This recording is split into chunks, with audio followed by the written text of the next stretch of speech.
Hey, Colby, you know what? What? I'm excited. Feel these nipples.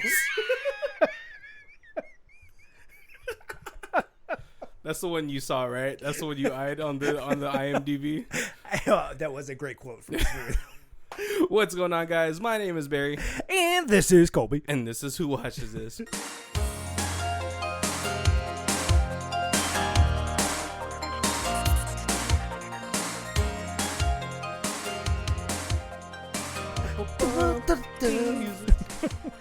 What's going on, guys? We are on for a new month, a new theme, and Colby has picked a theme for this month. Colby? Fictional sports. So, like, when you brought it up, I was trying to, like, when you brought up the first movie, I was like, if we go on theme with that, I don't know how many fictional sports movies there are. Like, is it, like, fictional sports or fictional sport movies? So, I was kind of thinking like sports that were made up completely for the story. Yeah.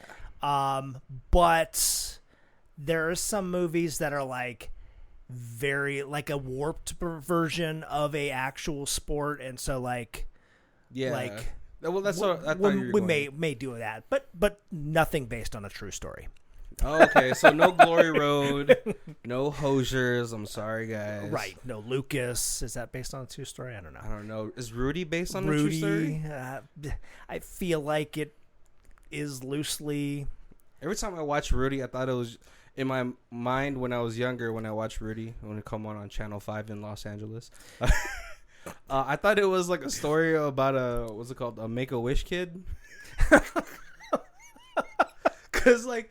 Okay, so before, like, you guys, like, get up on me, you have to understand that back then, we had to, like, watch a specific channel to know when a specific thing was coming on during the time.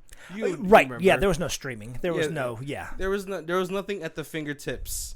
All right, so every time I watched Rudy, it was always, like, in the middle of it or something, or towards, like, the third fourths of the movie, and I'm like, man, this kid can't hang in football.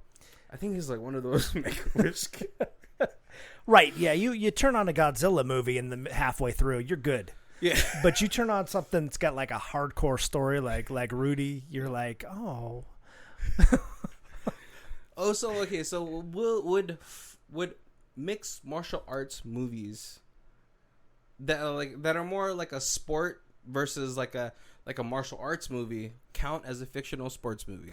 I think yes. Okay. So I think we definitely have to watch Never Back Down. Okay. Do you remember that? Have you seen that movie?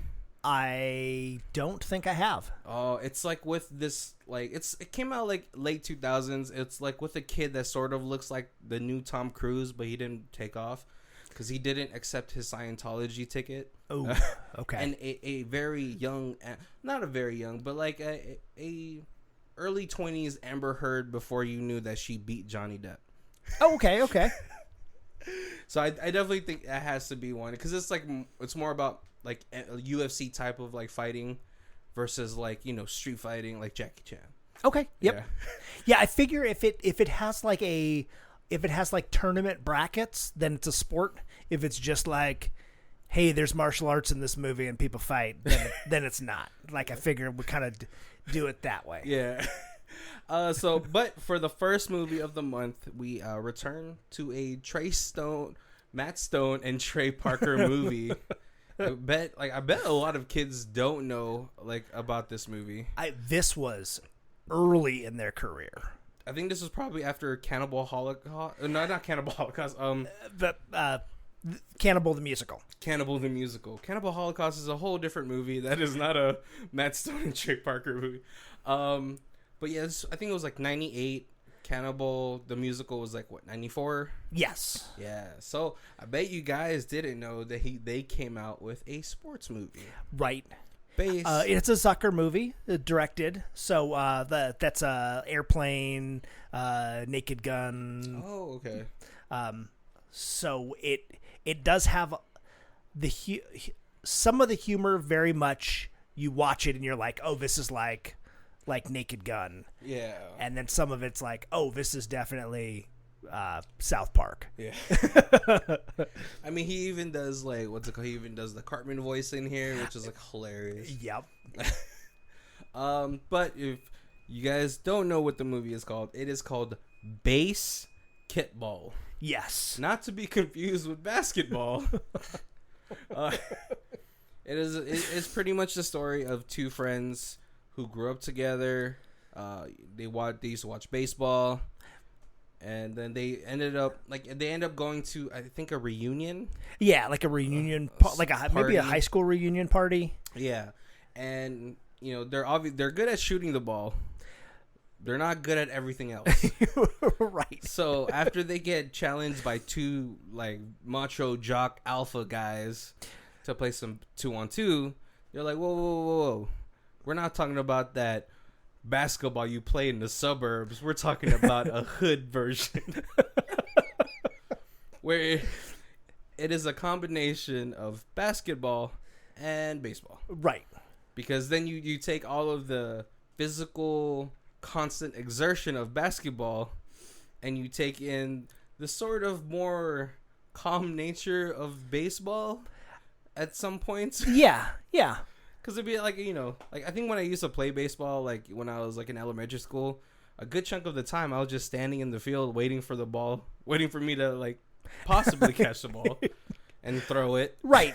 Where you have like 5 minutes of standing around and then 15 seconds of hard exertion. Yeah.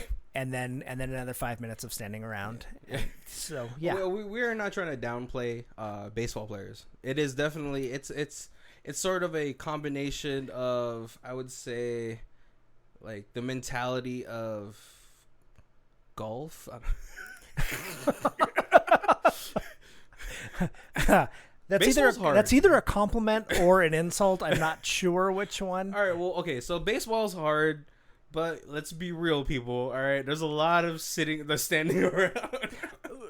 Yes, it's like sort of like it's a combination of tennis and golf, because there's like the mental game of like having to figure out how you're gonna hit, which how you're gonna throw, whatever. Yeah. And then like you need these short spurts of like fast movement. I don't know. Okay, look, baseball's boring to me. All right. So like baseball, it's fun to watch, and it's fun to go to a stadium and watch. Oh no, it's fun to play. Yeah. And it's fun to go to a stadium and watch because of the atmosphere and the food and like all the people that are there. Yeah, they're cheering. I feel like I've never gone to a professional baseball game, but I've gone to the Vegas like AAA games kind of thing. And I had a good time, but I would say I probably watched less than 25% of the game because the rest of the time you're talking and goofing around and eating hot dogs and trying to get the Mike's hard guy to come over and bring me a drink. Trying to readjust your butt as you're sitting in these hard plastic seats. Yes. Shifting into the shade in the Vegas heat. Oh, man. I can't believe you would go to a game during the daytime. Like baseball is just one of those sports like you're either really into it or you don't really care. Yeah. I mean, like there's not a lot of constant moving, so I was never really into it. But so the reason that they made this version of basketball is because it has the least amount of exertion. Right. While they could just showcase what they're actually good at, which is just shooting the ball. Right. It's a very like the jock guys are like, are we just playing horse? And they're like, no. Stupid. It's a very glorified version of horse. Well, like okay, so like they add in this fictional sports, they add the shooting as far as like that's how you hit the ball, and then there's like bases that they have to go through, but there's no like stealing of the bases or anything like that. But there is an incredible amount of shit talking. Yes. Yeah, everybody's favorite part of every sport is, the shit talking, and that is a major part of this is the psych out. Yeah. I mean, it even lights up on the scoreboard. Yeah. And there is a psych out Right. Like a major psych out. But then like the psych outs here are a little bit more extreme than regular trash talking because there's like mooning. There's what's called lactating. Spitting beer on somebody. Yeah, it's not just like I slept with your mom or. No, it's always Squeak slept with your mom. Yeah. There's also sleeping with other players' wives, so you could put it on a T-shirt. Right. So yeah, it sounds like it sounds like a really fun game to play. Yes. Yeah. And so in this world, as Matt Stone and Trey Parker, as they were kids, you know, one of their favorite players hits a home run. The main character is like, I want to be a major sports star when I grow up. Obviously, they don't because they made this lazy game. But it actually, during that time, sports had become more like business. Over commercialized. Yeah. To the point where people no longer were interested in it. Yeah. And it's funny not watching it today just because, you know, it has become that. You know, there's no right. There's no more sticking with your team. I think Kobe Bryant was probably, you know, rest in peace. Kobe Bryant was probably one of the last players to ever just stay with one team. Right. Yep. You know, I don't know, and no basketball players can come to mind where they're like, oh yeah, he's been on that team since his rookie year. Right. Yeah. You're a big name, and then you get drafted, or you get contracts up, and somebody pays you more to come over and move across the country or whatever. Yeah. And they even joke about that. Even like full teams. Yeah. We'll just go to where the money is more prevalent. Yeah. You know, because I mean, yeah, I understand. Like, and it's funny too because like when teams want to move, they purposely tank their own team. Right. Yeah. Or like if they can get under a certain amount of ticket sales, then like they're good. Like or like, oh, you guys can move. Yeah, right. Because we're evicted. We don't want you to leave when you're our cash cow. But if you guys are trash, if we're not making a profit off you, we'd rather stick something else in this stadium. Exactly. And so it's funny to watch today because that's just how it is now. And I don't know if it's like if they're just exaggerating and then they're like, oh hey, it happened. We're like the Simpsons. Simpsons did it. Right. But yeah, and so. What's it called? Cooper and what's the other kid's name? So it's like Lemur. Something. Oh man. So the curly headed Cooper and it's his best friend Squeaks. Squeaks is the short guy. At first I thought it was David Faustino from Married with Children. It wasn't. Oh. Yeah. So Cooper and his best friend they create this game. Like I think over the course of 6 months, it becomes like this popular neighborhood game that everyone is watching, because you know no matter what, everyone needs sports in their life just to watch, something to root for. It's the same mentality as mob mentality, but it's in a more positive note. Yeah. Right. Yep. And then they ended up getting picked up by this Texas billionaire looking guy. Right. He's kind of like, I miss sports and I miss that, you know. I miss this like camaraderie, this excitement for cheering for your team and having them win. And so they end up making a league. Yep. I think like a year goes by. 5 years go by. 5 years go by. They set up this league. Their team name is the Beers. Right. It's awesome because every stadium looks like a garage driveway. Yeah. Yep. And that you're shooting at the basketball hoop over the garage door. I always wanted one of those things. I know. Yeah. Me too. I think I grew. Yeah, so it was always like on TV, like in like TGI Friday like shows where there's always a basketball. There's also there was one kid in the neighborhood growing up who had that basketball hoop on the front of their house, and I would say 75% of the time that we played, that kid wasn't even with us. It was just like, hey, let's go down to Tony's house and we could play some hoops in his driveway, and like we didn't even knock and ask. It was just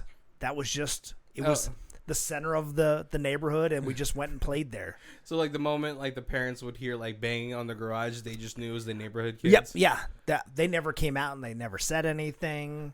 So wait, like was Tony not like friends with you guys, or like he was a little special, and then he had a younger brother that was too young to play with. Like when we were all 12, like his younger brother was like 6. Okay, and then Tony was like 10 or 11, but he was a little special needs, not handicapped, but just slow. And like when he was there, like we played with him, but he would rather stay inside. He'd rather just run around in the street and sing songs than like actually play basketball with us or whatever. We were playing kickball. Yeah. Because there was weirdly 4 stains in the street out in front of their house also that were the basis for kickball. So this has become a sad story because I feel like Tony's dad was like, "Oh man, I'm going to teach my kid all these sports." And then like he was probably on the spectrum, it sounds like. Yeah. You know? But now it's just sad because he's like, oh, he doesn't want to play sports. Or like, you know. Oh man. But it was cool for like, you know, like sometimes like you're like, oh, they have a basketball, but I don't think we could go there. Right. Well, you know what? I feel like his parents were probably happy that, you know, even if like Tony wasn't engaging with you guys, that he was with kids around his age that he could. Right. Oh yeah. Like, and he was like, when we play tag and stuff, he was always included. And he was like perfectly fine to do that kind of thing, but like a coordinated sport was difficult. Yeah. You know, now okay, so like it's really messed up, but in my head I just imagine him being it, but then as he's chasing you, which is like for some reason it's like a natural fear. If someone's chasing you, you just run. That like now he's chasing you and singing. You know? I watch a lot of anime, guys, so like in my head, it's like a whole anime scene. It's terrifying. But yeah, it's really cool because in the movie, all the stadiums are just garage driveways. Yep, and all that stuff. And so like the story is a little, it's a pretty hardcore comedy. So the plot is really thin. Right. Yeah. So it's it's kind of funny. It starts off like from their driveway to the stadium, and it's 5 years later. They're in the stadium. They're playing for the championship. They're the creators of the game, but they lose, and it's like they have never won the championship, even though it's their game. Well, you know, because shooting, it's like if all you have to do is shoot, there's a lot of like ways for you to just get better at shooting and just blocking everything out. Right. And so they're kind of like the king of the psych outs more than they're the king of shooting, best basketball players. Yeah. And so Cooper's at the plate. You know, there's 2 bases loaded. That's all they need to like take the game. Yep. But during a psych out, the owner or the owner of the league, right, and the owner of the beers, which I believe is a conflict of interest. He's somehow swallowed an entire hot dog without the bun. He sucks it out of the bun. Yeah. And he dies. But as he's dying, the guy who's trying to psych out Cooper is like, hey, your friend's dying. Right. So Cooper looks over and it's like, oh my God, he's dying. And then so he misses the shot. And then the guy's like, haha, best psych out ever. And it's like, it wasn't a psych out. He actually died. And the funny thing is, it's like it's over exaggerated, but like if you guys ever been to a game of some sort, there's always like stipulations. Like I remember the Lakers had if you kept the team under 100 points, that like you could go to any Jack in the Box and get free tacos. And so in this one, they're like, oh, as Cooper misses and he's trying to run to his friend, he's getting hit with dozens of eggs. Yeah, well, that's right. Yes. And the announcer is all like, oh, why did he have to miss his shot on free range dozens night? And they're oddly all about chickens because later in the movie, there's a free range chicken night. Yep. Live chickens. Everybody's just sitting in the audience with live chickens. But yeah, as he's trying to resuscitate him, the hot dog is popping in and out of his mouth. Gross. And so the owner dies. They're at a will reading. He's met Yasmin Bleak. Yes, and the former Baywatch, and she's basically a Make-A-Wish Foundation like advisor, yeah, or something like that. Cooper and the curly-headed best friend are trying to get with her. The curly-headed one is a little delusional. Right, and not very smart. There's a lot of times where they're having conversations, and you're just like, wow, he is really dumb. Well, but then like Cooper is just as dumb, but he doesn't say as much. Right. So yes. he, like the old saying is, if you keep your mouth shut, no one knows how dumb you are, type of deal. But yeah, and so they're at the will reading, and Cooper ends up getting the team. Yep. And so like at this point, there is another person who wants to. He's like on the league's board. Yeah, and he's another team owner. But he wants to commercialize the sport more. Right. Where Cooper had helped set up the league and had said that, like, you can't just trade willy-nilly. Right, yeah. Once you sign to a team, that's your team forever. Yeah. Teams can't move, like, cities. There's lots of stipulations on merchandising. Because, like, that is a plot point later on to the film. But in this movie, he slowly turns his best friend against him, sort of. Yeah. Where he's like, hey, why does only Cooper have the team? You guys both invented the sport. Or, why do you only ever have $20 in your pocket? Right. And you could have $1 million. Yeah. But and so when he brings up the issue with Cooper during a game, which he's just absolutely throwing, he's like, what's wrong? And he's like, why are you the only one deciding things for the team, for the league, blah, blah, blah. Yeah. And so Cooper is like, all right, well, everyone's a team owner now then. They have the dude argument where it's like, dude. And then all of a sudden he's like, oh, well, you make a good point. Okay, I'll make you half owner. Yeah, which is like which probably should have been the way in the beginning. Right. But, but they sidestep a lot of like tropes in sport movies where they're like, with logical, like, oh yeah, you should be half owner. And then Cooper ends up making everybody part owners with like 401ks and good insurance.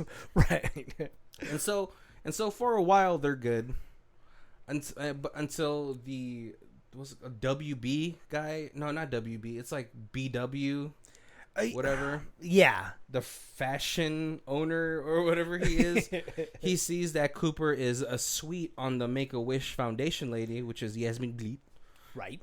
I only say it like that because Chandler from Friends says it like that. Exactly what I was thinking when you said it like that. He notices that Cooper's sweet on her, and then so he takes away funding from the foundation. Yeah. Which pressures Cooper into agreeing to an open merchandising.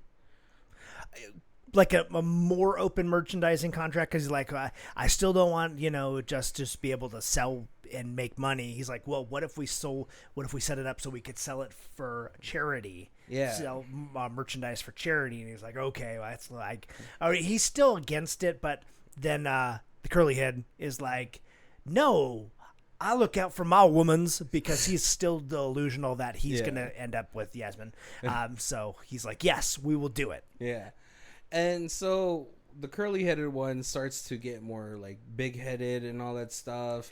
He becomes sort of the president for the merchandising whole situation, and he starts to bling out. Like his jersey lights up, which I think is a safe. Right. He's wearing gold chains. And one of the things that step back to the funeral when they give Coop the basically the league. Yeah. They give him the team, but they're like, you're in charge of the league unless your team loses, and then the wife. Then the rights go back to my wife. Yeah, who is in the palm of BW's hands. Yeah. Strangely enough, I thought she would be more smarter. More ambitious. Right. But she is, for some reason, just in the palm of this man's hands. Yeah. Like she's cleaning weird objects. Well, because he makes... It's Jenny McCarthy, so BW's making like these odd sexual innuendos towards her, and she's taking them very literally. Oh, is that what it was? Yeah, he's like, hey, why don't you come over my place and help me lay some carpet? And then the next scene you see her, and she's like rolling carpet in his office. And then he's like, I bet you could suck the chrome off a trailer hitch. And then a few scenes later, she comes in with this like dirty old trailer hitch, and her lips are all silver. Oh, jeez. Okay, I was not catching that for some reason. I was like, what is she doing? Yeah, and so that's also one of the reasons why BW is sabotaging Cooper. And so after they set up this foundation, BW comes up with pictures for Cooper to show that it's children from Calcutta are making the merchandising. Yes. And then he also sends the photos to Yasmin Bleat. Yeah. And she is outraged because, she looks after children. And, so they break up. Cooper flies to Calcutta to sort of reform the warehouse into a calling center, I think. Yeah. So they have, like, decent wages, like an easy job, nothing too hard. And if you go into the Wayback Machine on TV at that time, there used to be a, like, Mysteries of the Unknown. Oh. And it was always about, like... It was either like ghosts or something, or it was people who went missing. Yeah. And it was this same guy who always... He had that voice, though. He had that voice, but it was the same guy who like hosted all those shows. Yeah, I used to watch those shows. And so he kind of comes on and he's like, he does this like... Where's Cooper now? Yeah. Last scene, he was boarding a plane to Calcutta. Right. And at that point, like, he's gotten in a fight with his friends. So his friend's like, screw him, I don't care. He's probably hang himself in his closet. Gee, and was that like a shot to the guy from Kung Fu? Or was that much later? I think that was later, I hope. Oh, gee, I was like, is that a shot to... Oh, yeah, it has to be. David Carradine? He was in Kill Bill. Oh, okay, yeah. Sorry. So, yeah. But I was just like, oh, jeez. Oh, man, yeah. And so, yeah, they're going through the whole Mysteries Unknown thing. But then all of a sudden he shows back up to like one of the final like games of the conference finals, right, or something like that. His team is excited, but his best friend isn't. And then they get into a fight again on the Tiki Bridge. Wow, right? They had some weird name for it that totally like was like that is the name that they would have used in South Park on something. Yeah. And it was like the Tikahana Balance Bridge or something. I don't know. And then Squeaks is the one who actually ends up sort of sorting them out. Right. Now, at this point in the film, Squeaks has sort of just been their punching bag. They always call him like his little bitch. Yeah, that's actually his name is Kenny. Yeah. But they. Oh, is that the voice for Kenny? No, it's not. But that's his name. Oh, but they start calling him Squeaks, and he's like, "That's not my name." And they're like, well, "Okay, we're gonna call you little bitch." And so then, like when you see the billboards of him, it's like Squeaks, little bitch, Starkowski. Yeah, but then he ends up getting like thrown into like a fireworks display. Was he dead? He wasn't dead, right? No. He was at the end where like they won the championship, right? Spoiler alert, of course. What? But yeah, they actually sort themselves out. The unsolved mysteries guy ends up. He says like, he sets up this factory for these. For people in Calcutta who have decent wages and blah, blah, blah. Yep. And so Yasmin Bleat decides to take the kids to watch the finals. Yeah. For the championship game. It's against the team that they had lost previously to. Right. And, yeah, they're going through the game, and I don't know what else happens. And then there's a throwback to the Robert Redford movie, The Natural, where he had...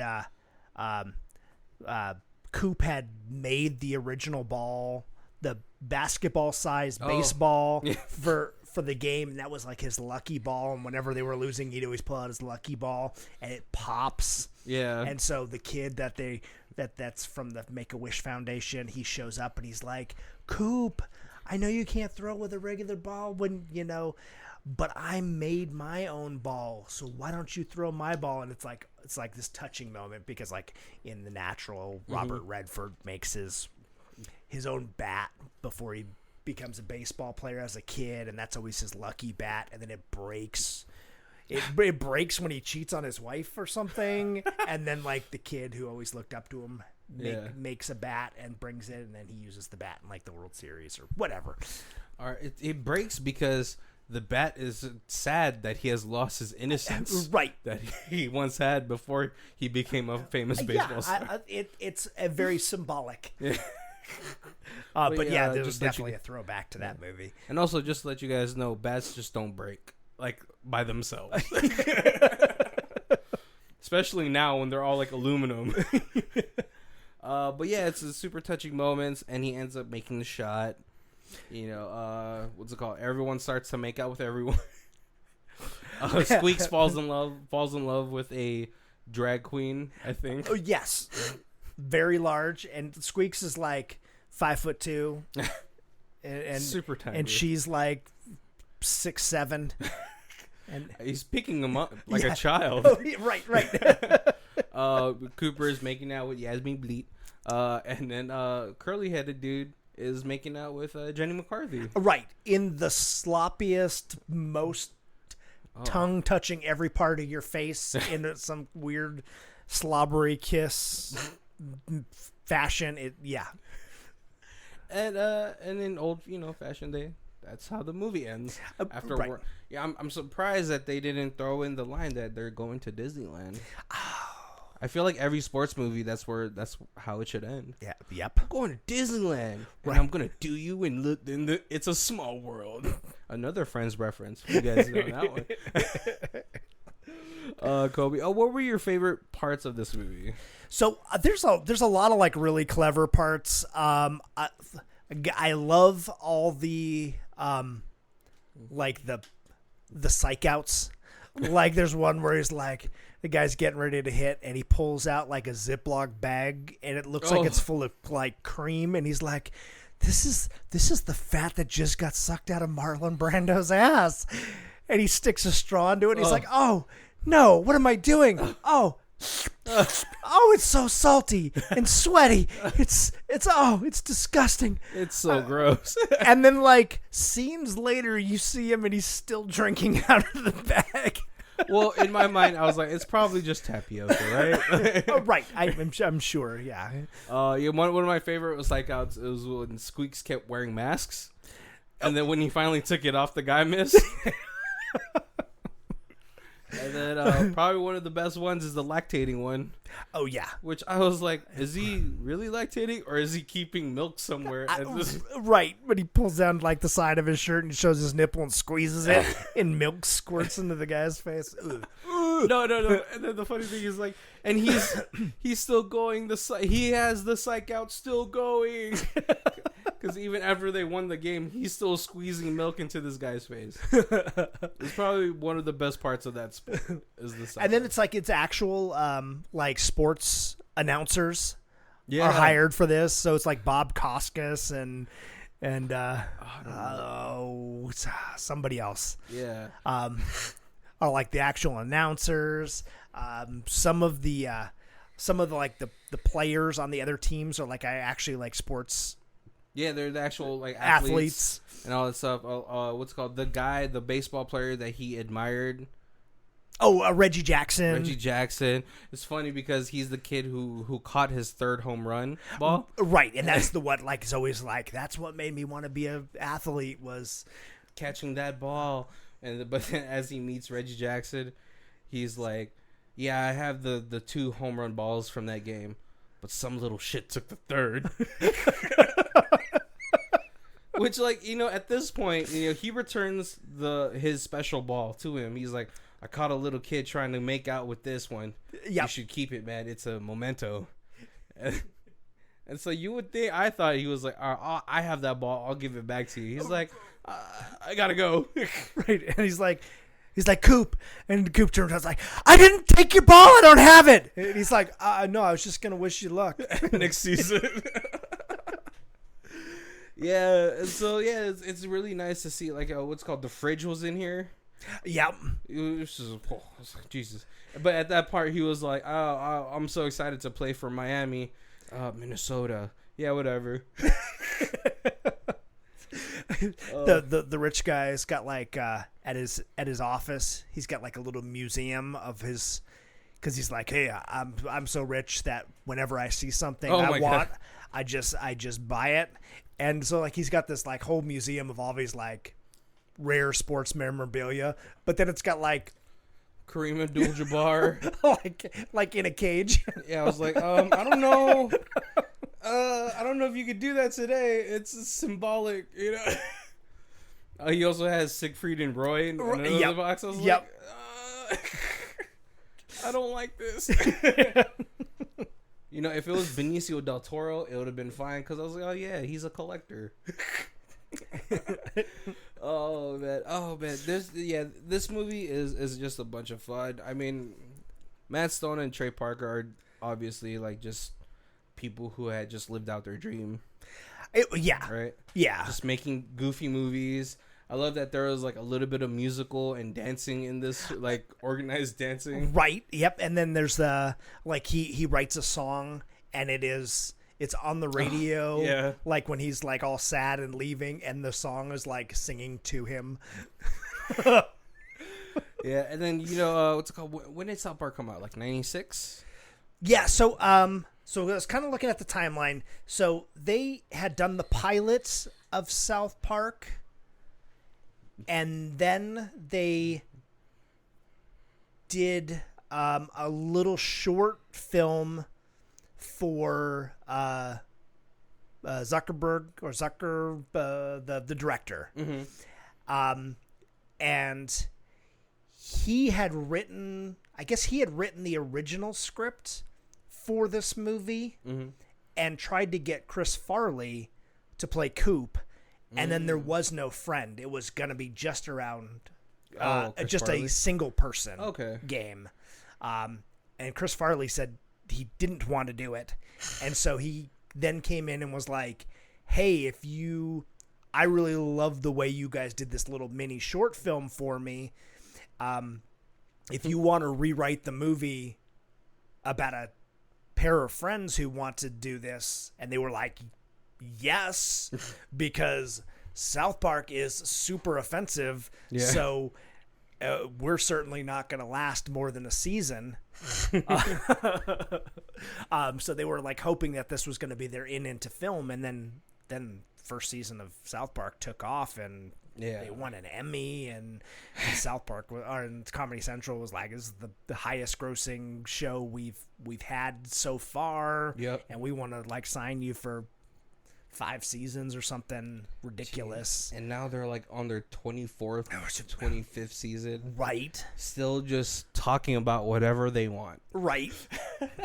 Oh yeah, one of my favorite psych outs is when Cooper uses the Cartman voice. I'm so fat. That's a terrible Cartman one. I used to be able to do it before my balls dropped in puberty. But yeah, that was like funny. I was like, because I never really listened to like, or I never wondered who does the voices, you know? Right, and I mean it really is. Matt and Trey do most of the voices, just kind of like a Family Guy, where Seth does like half the voices in the show. I mean it's kind of how it is, and you can hear there's like a part where when they're arguing in the locker room, and he definitely sounds like Mr. Garrison. Oh, it was probably subtle, right? Yeah. Oh, yeah.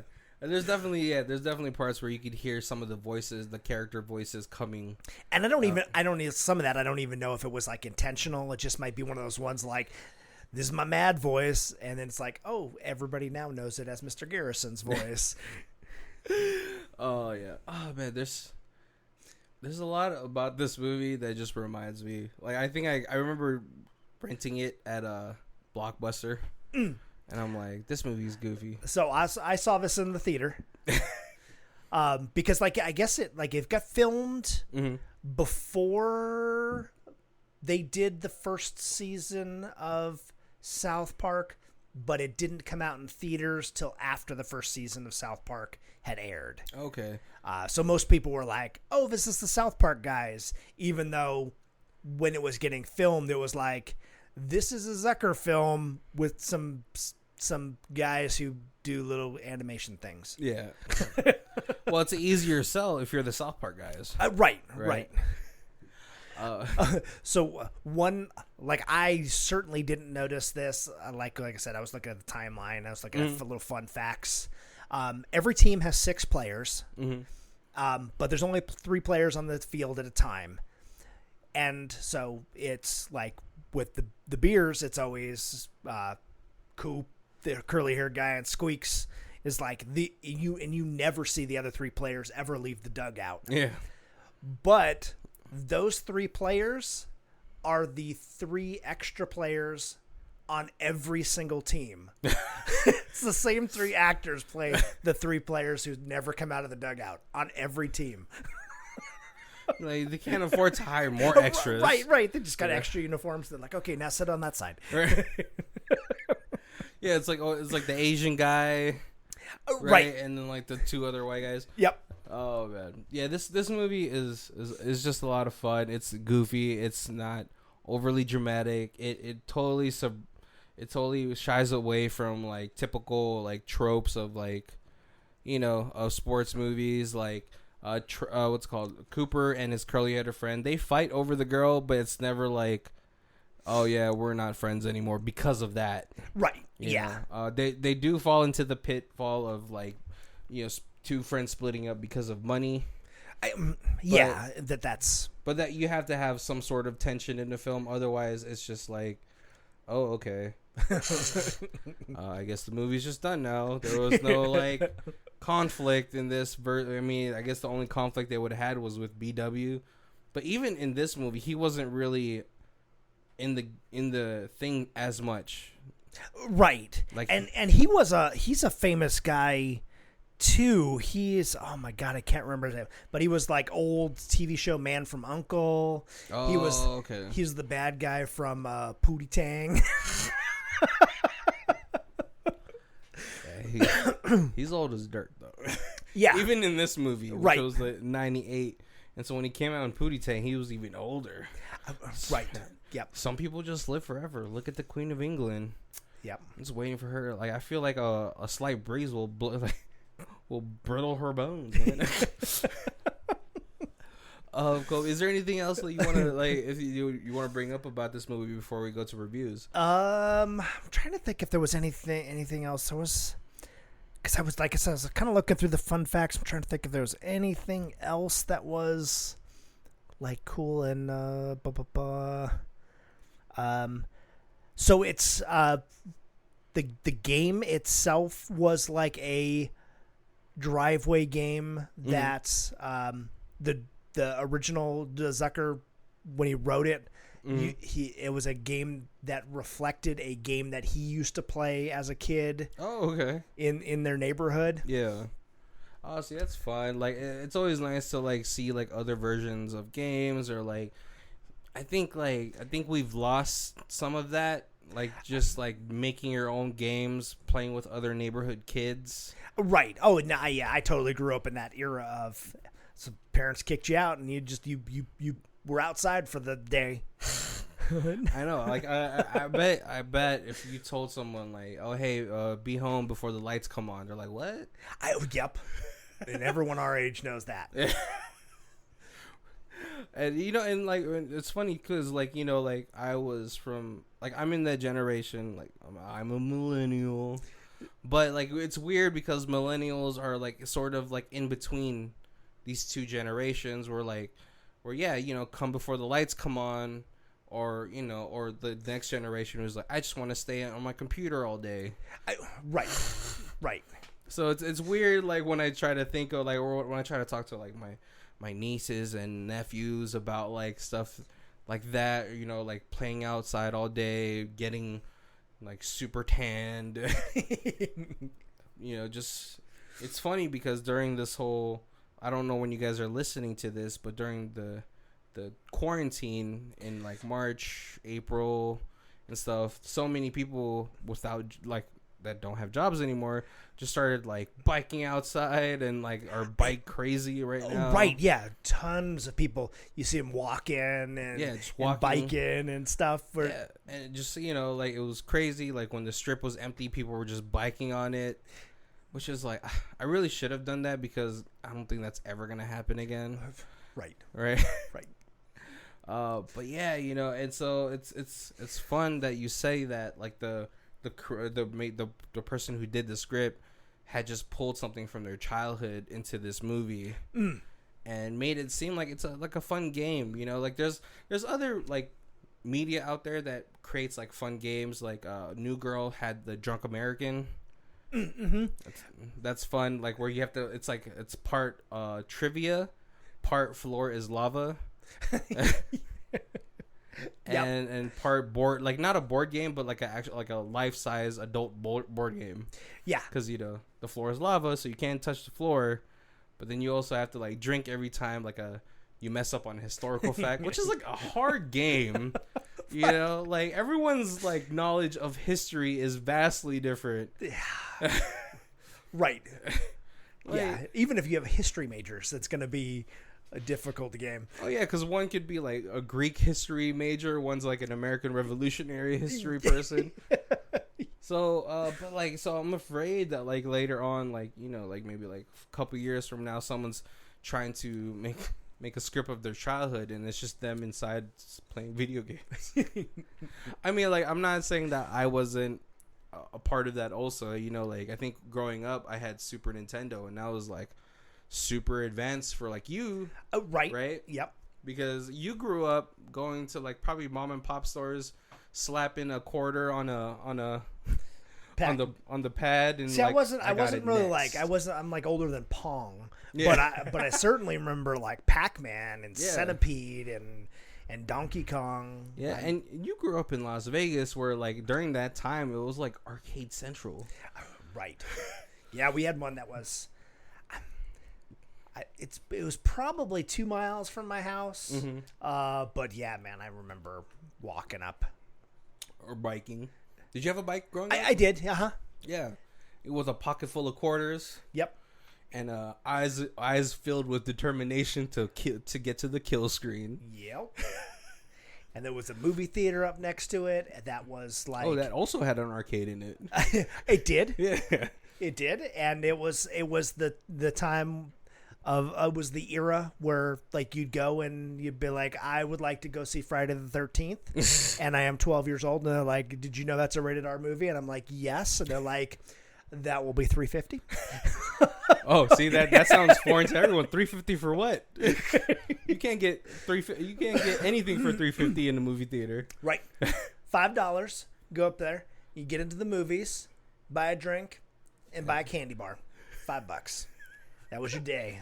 Mom was like, "Here's $5. Walk up to the movie theater." Me and your dad are gonna have a nooner. I am.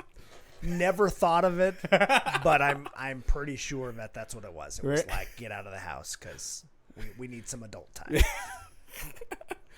Man, I think the last time I went to the theater, I had a date. It was like a third date. It was okay. It did not end well because we are no longer talking. I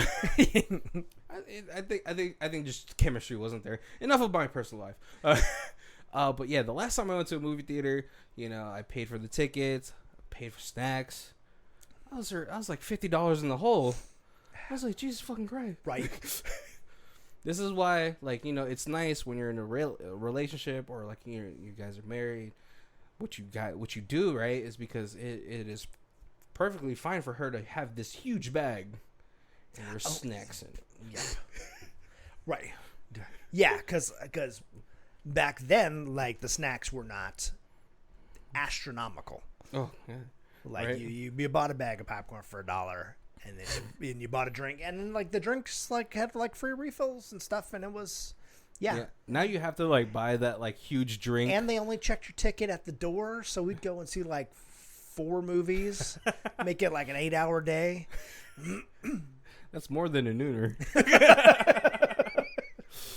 Oh yeah. Oh, I remember. So there's when I was like in high school, freshman year at high school, there was a particular theater in a casino that I used to frequent because it was like a mile away from my apartment. And funny thing is, they had a emergency exit that led to the back of the casino. So one person, we would all pull in for one ticket. Okay. And then we would open the door and let like 10 people in. I won't say that I have not done that. I think maybe only once or twice. Oh, it was every weekend. I think one time we actually we planned it, and then I think one time we got to the theater, and as we were walking where we parked, people were leaving the emergency exit, and so we just went in, and then we were hey, let's try it. Yeah. And if they kick us out, they kick us out. Whatever. Right. You could drive to another theater. Yeah. Oh, we didn't realize this was. Oh, we thought this was an entrance. Yeah, everybody's coming out, so we just kind of came in. I don't know. You're allowed to do that with under 18, like little misdemeanors like this. Right. All right. We're going to get to our rating system. If you guys haven't been with us before, this is your first episode. The way we rate movies is stream it, DVD it, buy it, and Ultimate Box Collection. Yeah. Colby, where are you at? Oh, this movie is hilarious. Really like the humor. I saw this in the theater eon ago, and I haven't really seen it since. But the humor definitely still stands out. I mean, I laughed out loud multiple times. I don't know if there's anything in here that would warrant maybe a Blu-ray. I don't know. I'd probably go DVD.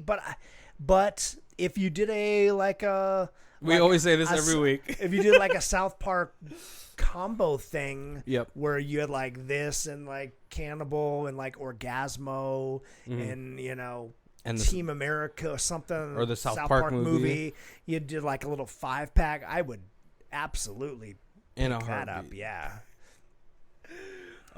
Yeah, for me, I would probably just as a standalone. It's definitely just a DVD. It's it's hard for us to justify getting Blu-rays for older movies, right? Especially ones that aren't really effects heavy and all that stuff. So I mean, and then I don't know if the quality is gonna be as good. Transferring it from film to 4K Blu-ray DVD or whatever it is. Yeah, actually, I think this didn't come out on Blu-ray till just recently. I think it was just a year or so ago that it actually got released on Blu-ray. Oh yeah, see, well, I mean, let's be honest. I mean, we love this film because it's funny, but no one was really clamoring for, I need a BASEketball movie in Blu-ray. Right. And I mean, I think the longer we do this, the longer we live on this planet. That we're probably gonna start shying away from hard copies of things. Yeah, that's when it gets so easy to find things online. Well, not only that, but when you think about sort of waste, what it takes to make these things, and then how often are people keeping DVDs and these plastic boxes around. So I mean, yeah, definitely. I'm pretty sure we're heading to a future where there's gonna be premium stream DVD or premium stream cloud account where it just has all your movies or something like that. Yeah. But I think me and Colby have a soft spot for analog type of things, and we like hard copies of things. It's true. I'm there's still I have DVDs. I don't have a huge vast DVD collection or anything, but I have some that I picked up that I'm this movie is great. I have to own this. And then it's been sitting on my shelf for 2 years with dust, still sealed. And I'll see it on Netflix and then watch it, even though I own it. But it's still it's just in my heart. I'm I own this. So yeah. Well, I mean, Kobe, like before we get to our hour, if you guys don't know, Kobe had previously owned a comic book shop, living out like a lot of dreams. Sadly, it didn't.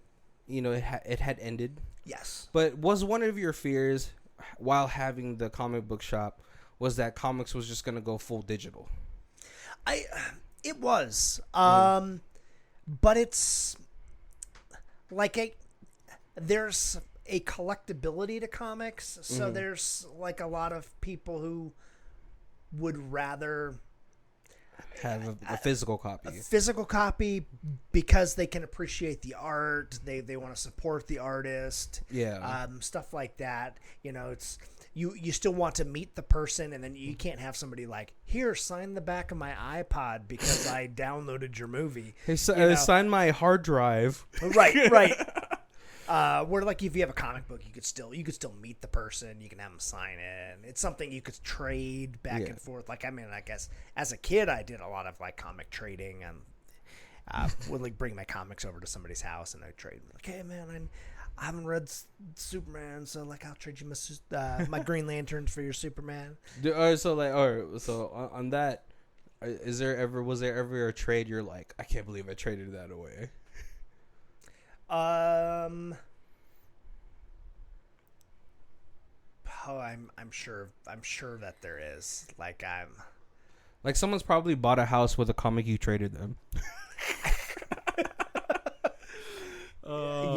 Yeah. Well, on that note, we're coming to our hour. I want to thank you guys for joining or tuning in. If you guys have any suggestions or anything like that, all of our contact information is down below in the show notes. Our email and our Twitter account is on there. So if you guys want to tweet at us, please do so. Yeah. And yeah, that's it. Yeah. Like us, share us, give us comments. Let us know what you want us to listen to. Or watch. Watch, yeah. Oh, yeah. I'm going to listen to this movie. But yeah, thanks for joining us, guys. I'm Barry. And this is Colby. And this is Who Watches This. If you guys want to check out the person who does our theme music, it is Lee Rosevere. Her Bandcamp is down below. Thank you.